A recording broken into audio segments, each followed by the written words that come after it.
Coming up next, I'm going to tell you the truth about college degrees. And then we'll give you 5 signs to know when it's time to ask for a raise. We'll take your calls and your chats, and it starts right now.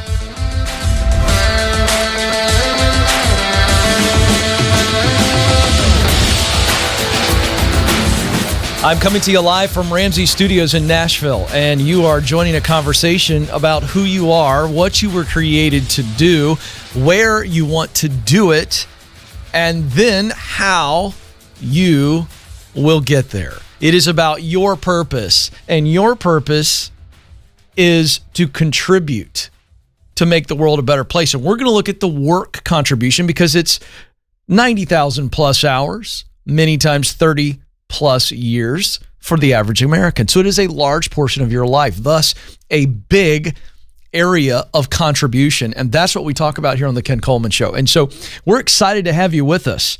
Couple ways to engage, 844-747-2577.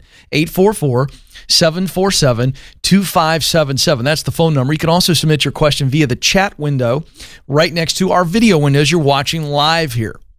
And so we'll get to some of those questions and got some good stuff coming your way today.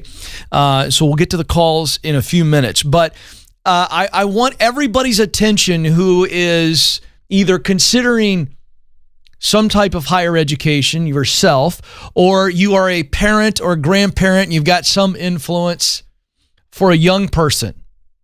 And I'm going to give you a history lesson to back up what I'm going to say. And this is going to shock some of you, and I'm okay with it. But I ask that you give me 5 minutes of attention. And if this first statement freaks you out, wait 5 minutes, and then you'll see how it's relevant to what we discuss every day.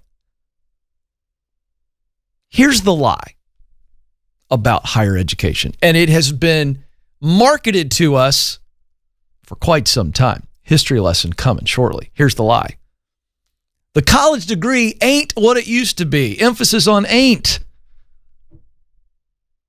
The college degree ain't what it used to be. Why? Because our economy has shifted dramatically.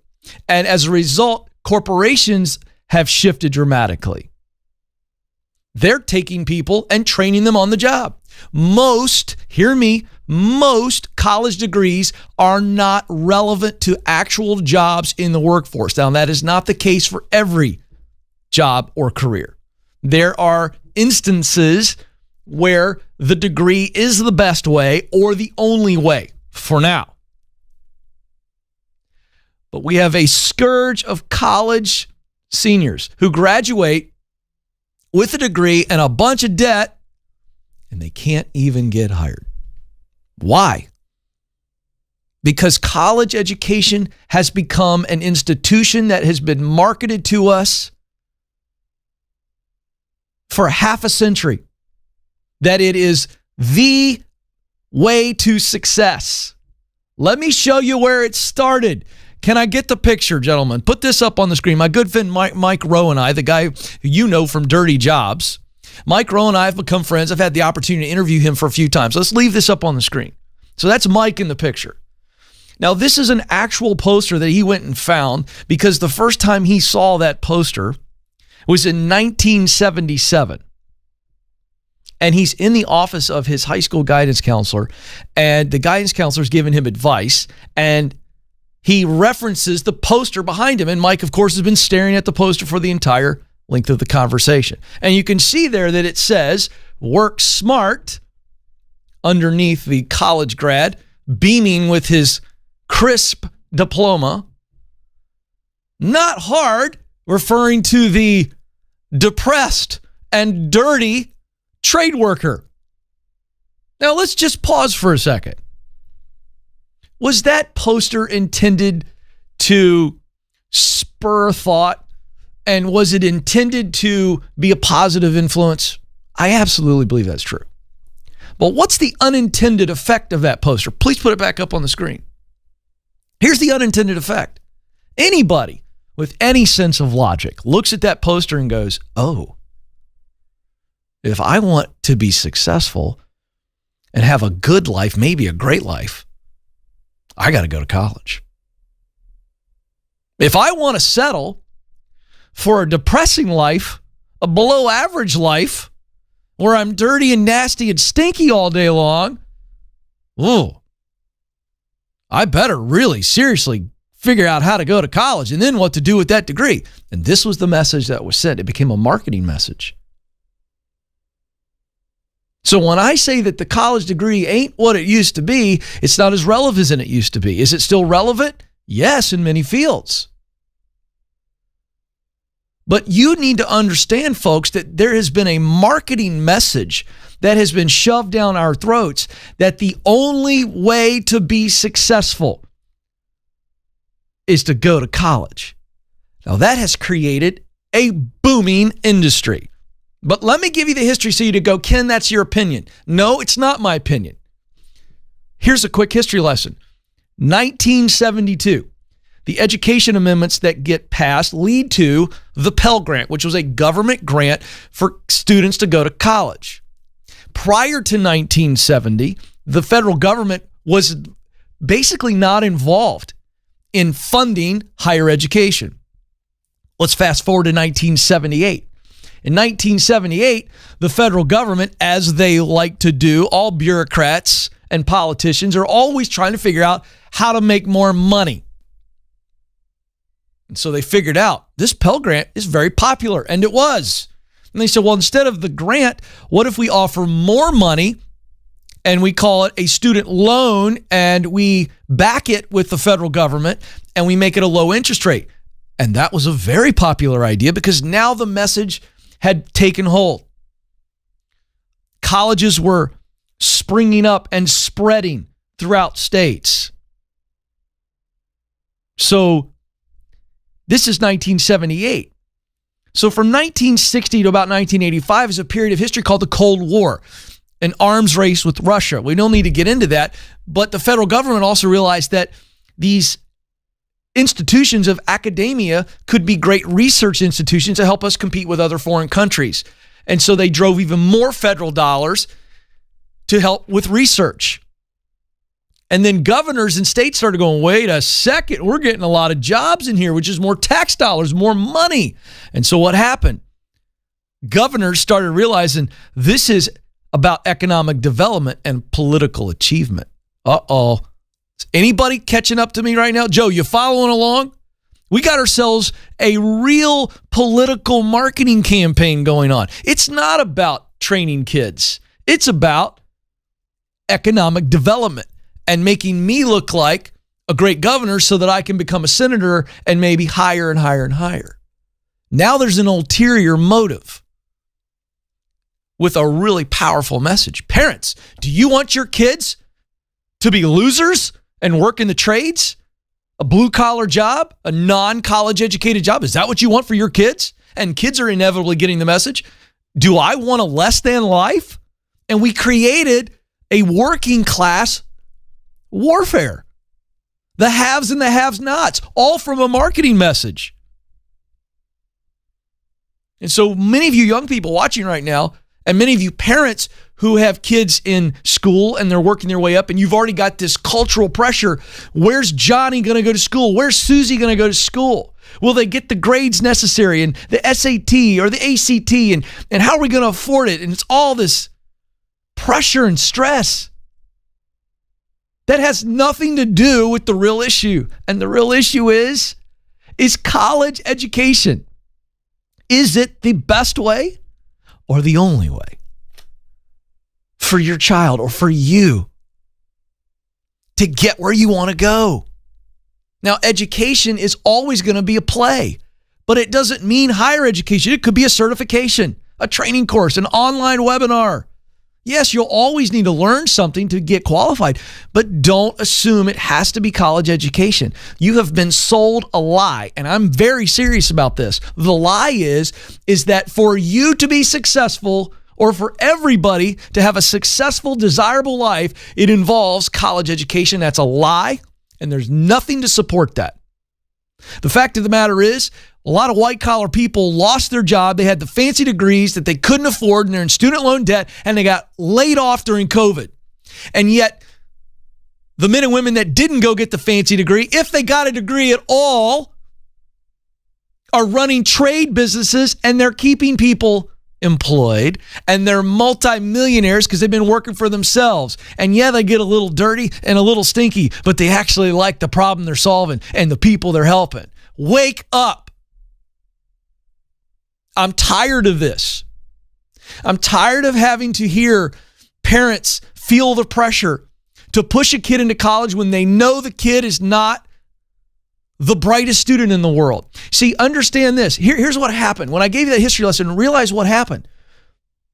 When this became about economic development and political achievement, the state bureaucrats in every state and the federal bureaucrats pushed a message down to schools. And schools went from being teachers to counselors to get kids prepared for this next rite of passage that all of a sudden was shinier than anything we'd ever seen before. And guaranteed results. So what happened? The teacher started taking the brightest students and saying, hey, you're very bright. You do really well in this cattle call of a classroom environment. One size fits all. Now I'm stepping on toes. And because you're so bright, we're going to push you to the greatest institutions. But for you kids, you're not as bright as the rest of them. We're going to put you in a separate class. We're going to put you over here because we don't know how to instruct you. And quite frankly, you're too much effort for us to instruct you. We've got these bright students and we've got to put them in the machine because this is what's been sold to us. And this is what's happened. So you need to wake up, parents. Young people, if you're feeling this pressure, please keep listening to this show. Let's figure out what you were created to do. And it may or may not involve college education. If it does require it, I'm all for it. Hear me say, for those of you that I've somehow offended because we live in the most offended time in our lives, I'm sorry you feel offended. Go back and watch it again. And what I said is that college is not the only way for everybody. It is the only way for some. It is the best way for some. But for most, it's becoming increasingly irrelevant. Go look at the data. Google it. Google college graduates and being overqualified in the sense that they paid all this money for a degree and they can't get a job that will allow them to afford the student loan payment. Wake up. The marketing message has worked. And I'm here to say that you were created to fill a unique role through your work. And I don't care, and you shouldn't care if it requires a degree or not. What are we doing? We're wasting time and money, a lot of us, pursuing something that is about cultural esteem. That's it. So, if that makes you uncomfortable, great. Because if I can nudge you parents out of making a bad decision that your kid doesn't want to do and cannot afford, great. If those of you adults out there that are going, Ken, I want to transition to this career because I know it's what I was created to do and I feel like I got to go get a master's degree. Do you? Do you need it? Is it the only way? Is it the best way? If it's not, call me. There is another way. And it's so much more enjoyable and so much more affordable. 844-747-2577, 844-747-2577. I'm fired up now. Let's get some life change, shall we? Gabrielle joins us in Great Meadows, New Jersey. Gabrielle, you're on the Ken Coleman Show. Hey, Ken. Thank you so much for taking my call. You bet. What's happening?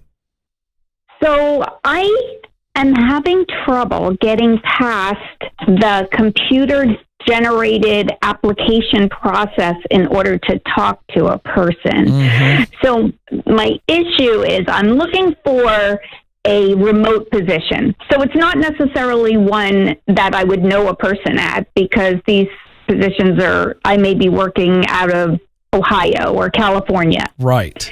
And it's a specialized nursing position, but I need to work from home. Mm-hmm. So the first time I filled out the application, it said, do you currently hold an Ohio nursing license? And the minute I said no, thinking I could say, but I could have an Ohio nursing license in 48 hours, it kicked me out and said, you don't meet minimum requirements. Right. Right? Yeah. It kicked me out. Right. And so then the second time, I thought I was one up on this. So it said, do you hold a Florida nursing license? So I stopped the application. I saved it. I sent my check to the Florida Board of Nursing, went back to the application and said yes. Because I felt like I sent them the check. I could have my Florida license in 48 hours. Right.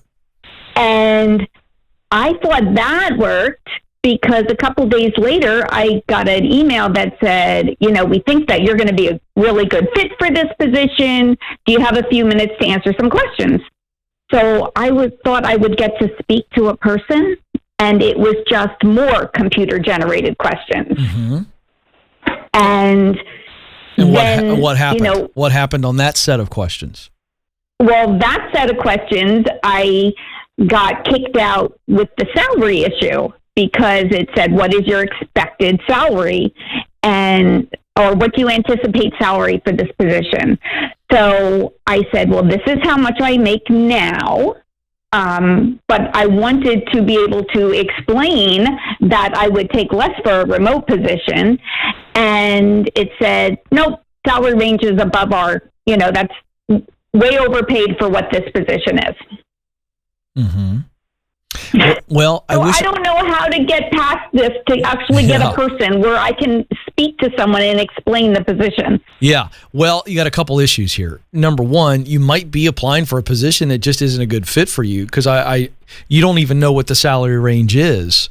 So no. I guess you could go back in. Do you have an idea what the number is that your bottom number? Like I can't go any lower than this? Well, I do. I mean, I know, I'm looking for a part-time retirement position. Right. So here's my question. So I know what I need to live, but I don't want to lowball myself because but it's not. I'm highly qualified. I get it, but I'm not saying you should lowball yourself. I'm saying in these applications, you got to put that in there.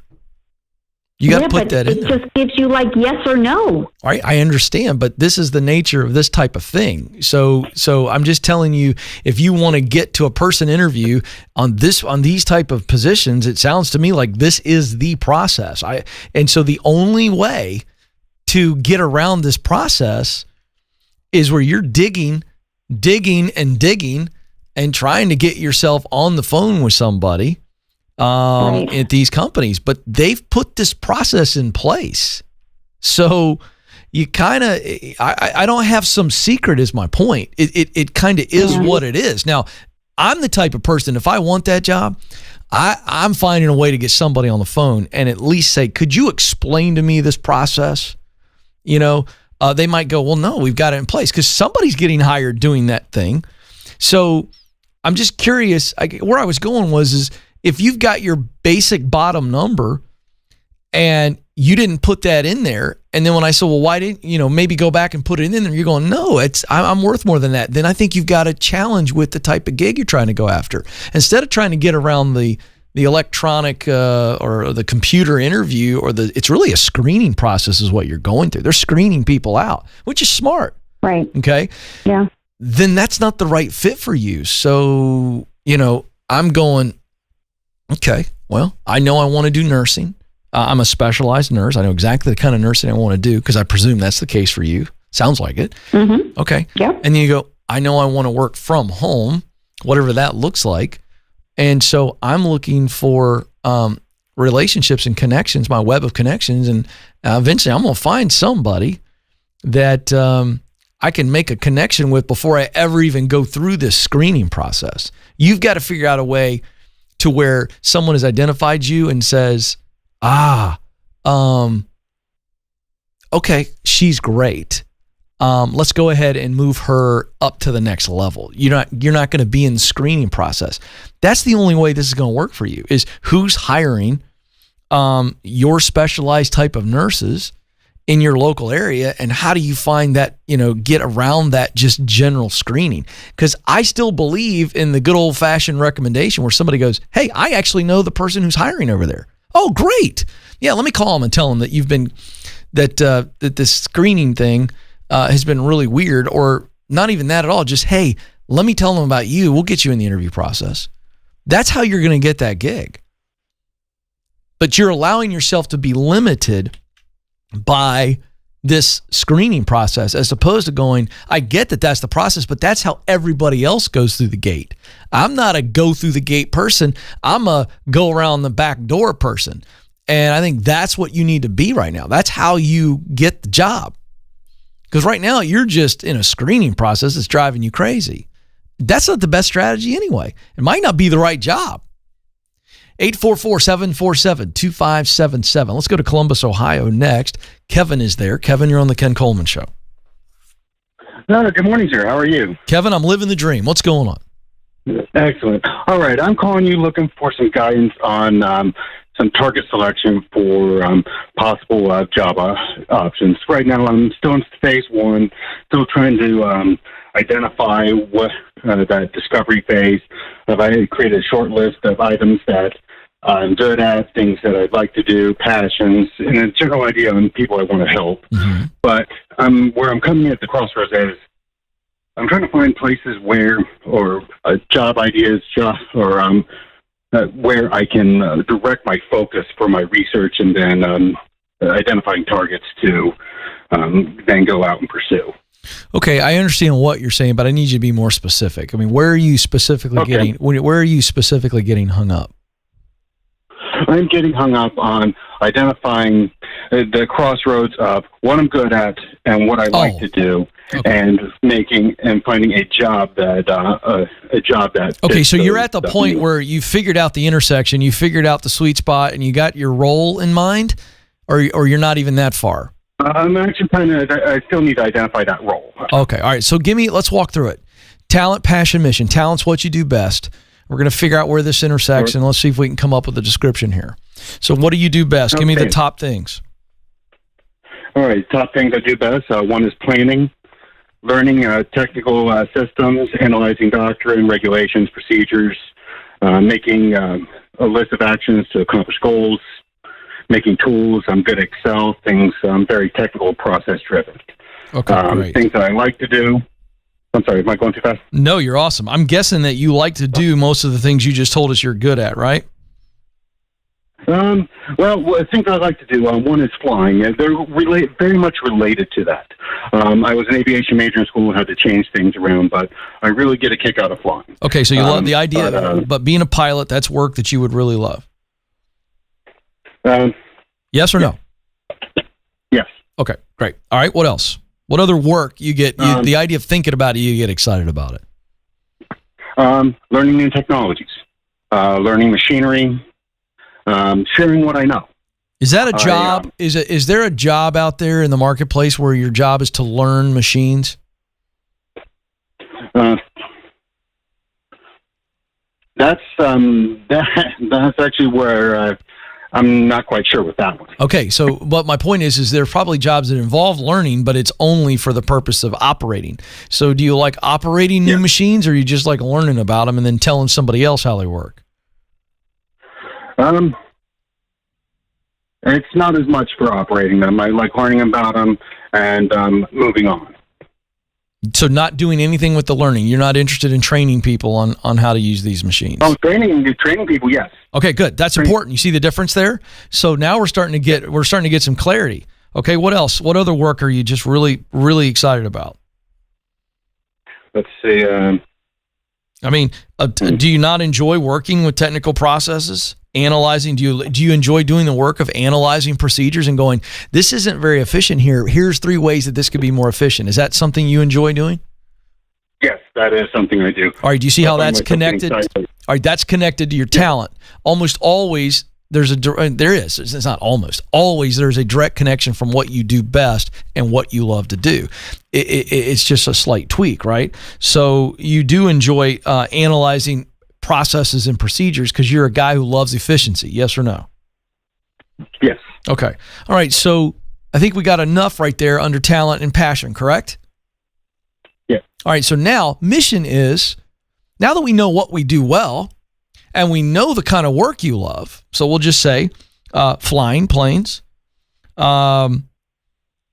training others on how to operate machines, technical nature, I'm guessing. And then you love to analyze and the word is not train, but you love to analyze and execute on processes. Is that fair? Yep. Okay, great. So that's the work you love to do. So now we go, well, what are the results of your work that matter deeply to you? Because all work creates results. So when you start thinking about who do I most want to help? What's the problem I love to solve? What are the solutions to those problems that just give me the juice? Those are all connected under mission. So what's the results that you just go, Ken, if I was driving these results most of my day, every day, I am beyond fulfilled. What's the answer? I'm not quite sure I understand the question. Okay, so you're a process guy, right? Yes. Okay, so here's the formula. You use what you do best to do the work you love to produce results that matter to you. Does that make sense to you? Yes. Okay, so I'm asking you, we know what you love to do, whether I give you a job as a pilot or I give you a job training people on technical aspects of things, or I give you a job where you're analyzing processes and making recommendations to improve the processes. I'm just spitting back what you gave to me, bro. If I give you one of those jobs, what are the results of those jobs that you go, man, yeah, I want to fly for this reason? What are the results of your work that fire you up? Are you driven towards just the execution of flying in the sky and being a part of efficiency, moving something from here to there, A to B, whether it's people or machines or something? Or are you get more fired up about training and seeing somebody's light bulb come on a very complex issue? You know, or are you more fired up about processes? That light bulb going on. Okay. So do you understand what I say? What are the results that matter most to you?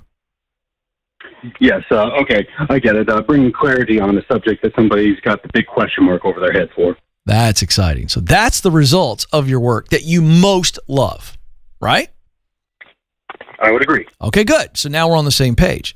So where in the marketplace, what are all the ways, and I'm just saying you could think of 3 or 4, 5, 7, 15 jobs or even career fields where you can use what you do best, Kevin, to do the work you love to do, to see light bulbs come on. So you use that planning and analyzing and the execution and the technical prowess that you have, the process side of your brain. You use that talent to train others how to use those processes or do the processes better. Why?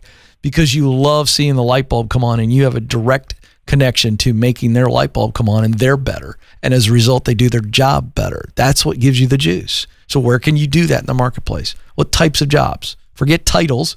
Where do you do that? I'm thinking training, instructing.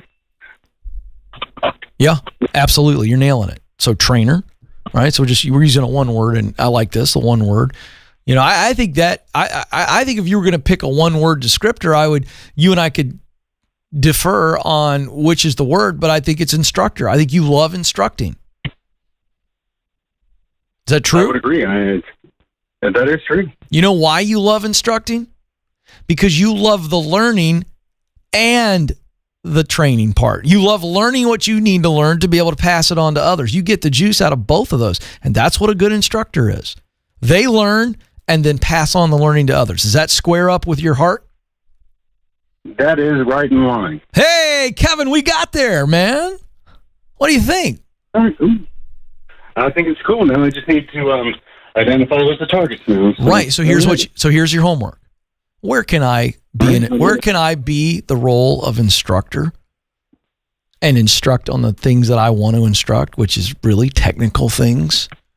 So where does that happen? What are all the companies that have those people that do that?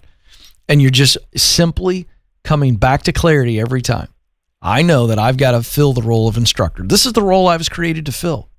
My sweet spot is at the intersection of what I do best, what I love to do, and the results that matter deeply to me. And that's how we got you to that sweet spot. And inside that sweet spot is that role. That's your contribution zone, and you're filling that role in multiple jobs. I think it's wide open for you, but that becomes your litmus test now.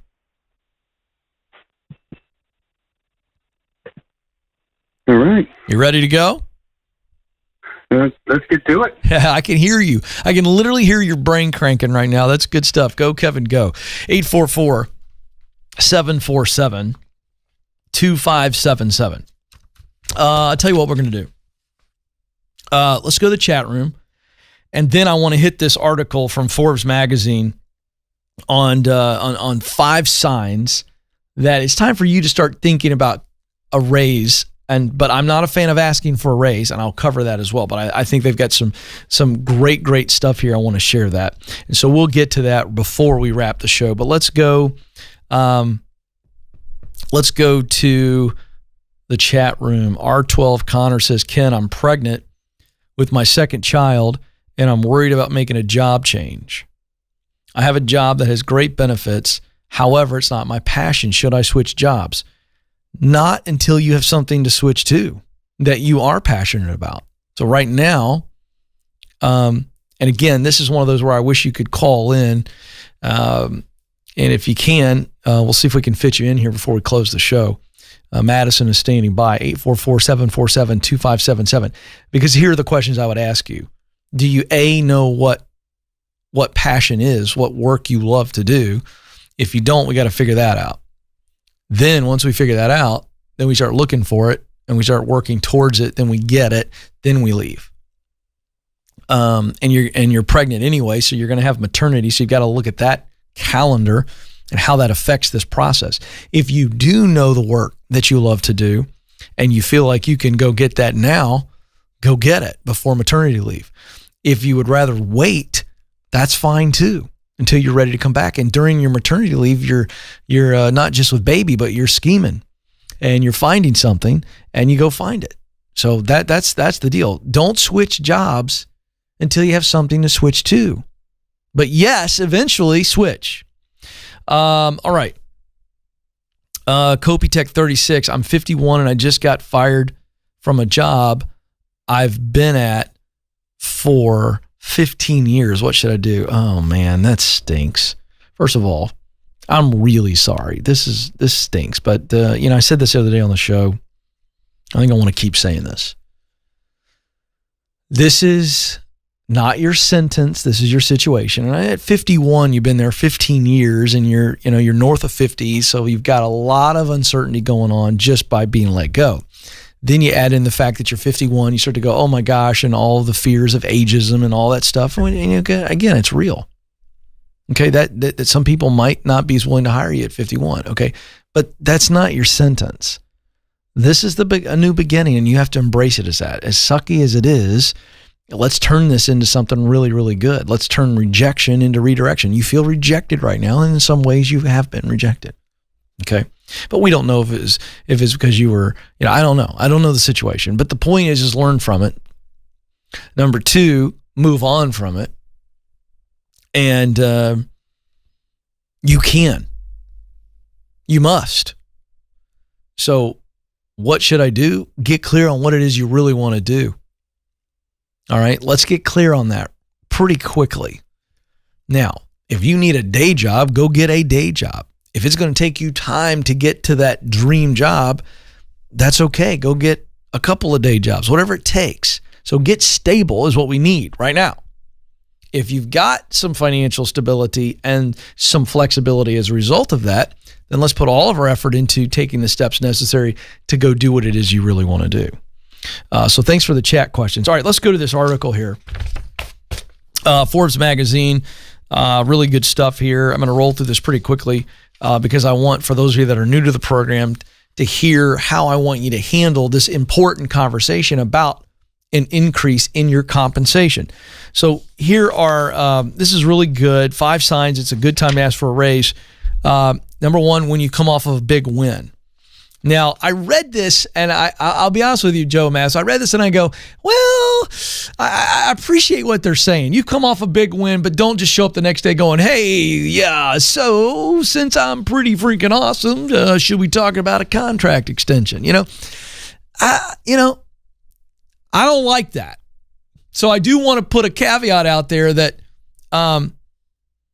yes, you come off a big win, and there's some high value But don't go in right away with the old raise talk. Now, I'm going to tell you how I would approach all this. I want to run through the 5 things and then tell you how to approach it. All right, number 2, your department is doing particularly well. So your team's winning. That's great. Number 3, your company is really killing it. They're flush with cash. Number 4, you got another offer. And number 5, your role is in high demand. Okay? Now, these are all good things for you to reference. But some of you, if you're not careful, you'll take this information and go, okay, hey, listen, it's time for me to go talk raise. And I don't ever like talking raise. What I like talking is performance measures. And when you and your leader can get clear on your current performance, your past performance, and what a future performance win will be, and you got 2 out of the 3, and then you go, hey, man, things are going well, and I'm loving this, and I want to keep winning for the company. Because all of these essentially lead to this conversation. And what you want to reference is look, I want to keep winning. And a part of that winning is obviously more responsibility. And with that responsibility and success, more compensation. That's not a silly thing. That's not an aberration. That's not a crazy ask. But you couch it with, hey, we're doing well. I just came off this way, whatever. These are just momentums, essentially. These are momentum moments. And they're saying capitalize on it. Yeah, but you've got to do it the right way. Because you don't want to look greedy. You don't want to look prideful. You don't want to look ungrateful. All the things. So by tying it to a performance plan, hey, I'd like some more responsibility as a result of how we're doing and how I'm doing. Are you okay with that? Or I want to learn some additional skills that you think make me more valuable for you and our team. That's a great way to start. Okay, yeah, sure. Well, can we be specific about what those are and what those need to be, and can we measure that growth? So, if I'm taking a course, well, then I've got to successfully complete the course and show the evidence of that. If it's, I'm going to give you more responsibilities, you got to say, great.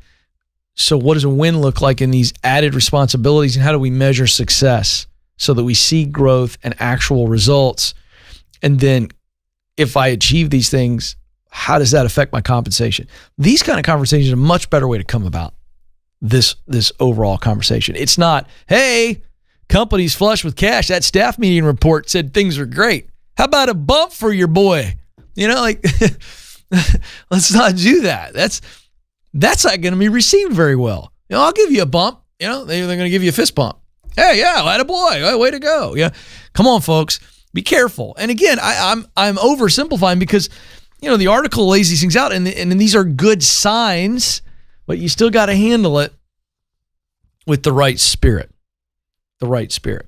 Hey, listen, we're blowing up on Instagram, having a blast over there. If you're on Instagram, I'd love for you to connect with me at Ken Coleman. I go live on Instagram several days. I'm going to go live again this afternoon. Head over to Instagram, search for at Ken Coleman, and hit the old follow button. And I do respond to comments. It's a great way to hang out and communicate to make you better. So go check us out on Instagram at Ken Coleman. All right, Joe, it's a full show, but it looks like my time's almost up. But remember, you matter. You do have what it takes. Thank you for joining us. Until next time, this is the Ken Coleman Show. Press on.